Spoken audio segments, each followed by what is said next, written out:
As you all know, we continued our search for the fourth person to nightfall. Of course, due to visibility, lack of visibility, we had to suspend that, and we resumed at approximately 8:15 this morning. We had FWC with us, Everglades National Park, of course, Miami-Dade Fire Rescue, and all of the resources, along with the Miami-Dade Police Department.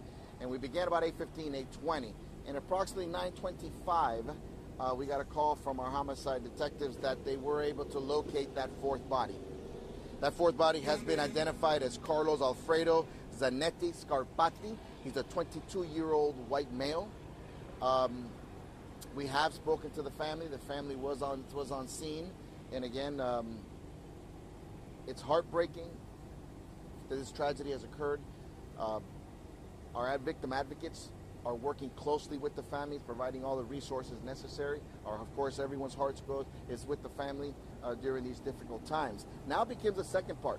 Now is when FAA is out there with the airboats, along with NTSB. NTSB is on scene, and now they begin their process of the investigation as to figure out as to why this occurred, how this occurred, what was the motive, and what was it that could have caused this stuff, the questions that everyone has. But just so you understand and put this all together, we were able to talk to FAA, and they confirmed to us that Carlos, the person that we found today, Mr. Scarpati, he was a student, a fairly new student at the school, at the flight school, and he was in the aircraft with the instructor, George Sanchez, who we identified yesterday as one of the bodies that we first recovered.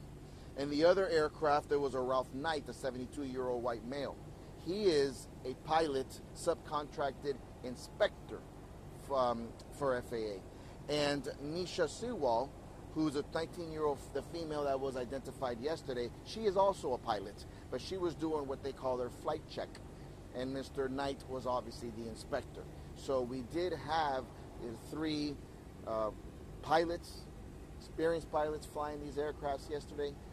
Again, on the side of the student instructor, we can't tell you at this point who was flying the aircraft. That's for later to be able to determine that. But we do know is that out of the four people that were found in this wreckage, one of them was a student fairly new. The other three were already pilots. Are you looking into Dean International, the past history of the flight training schools for FA7 Well, that's something that the FAA is going to have to look at along with NTSB as far as the school itself. The Miami-Dade Police Department, of course, our main focus is going to be the death investigation, the death of the four individuals, to make sure that the medical examiner's office gives us a proper ruling on the cause of death and so forth. As far as the crash itself, we're going to have to wait. Just like anything else, when the FIU bridge went down, this takes time. They're going to have to remove that rubbish out of there. They're going to have to examine the parts.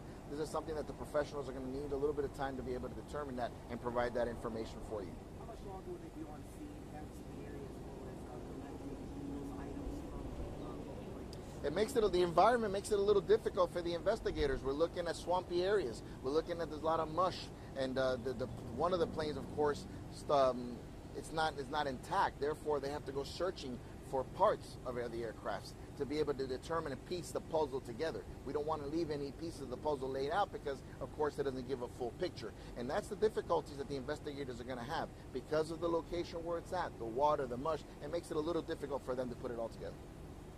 How far away was the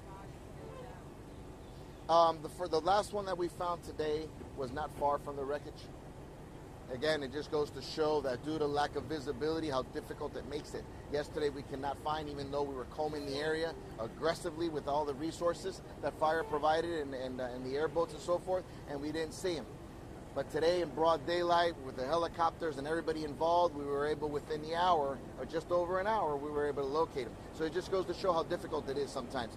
The other two, the locations of them, again, because of the death investigation, we're not able to divulge exactly where they were located, but we were able to identify who was in each aircraft, which now we know that Mr. Knight and Ms. Sewall were together, and of course Mr. Sanchez, along with the Scarpati, were together in the other aircraft.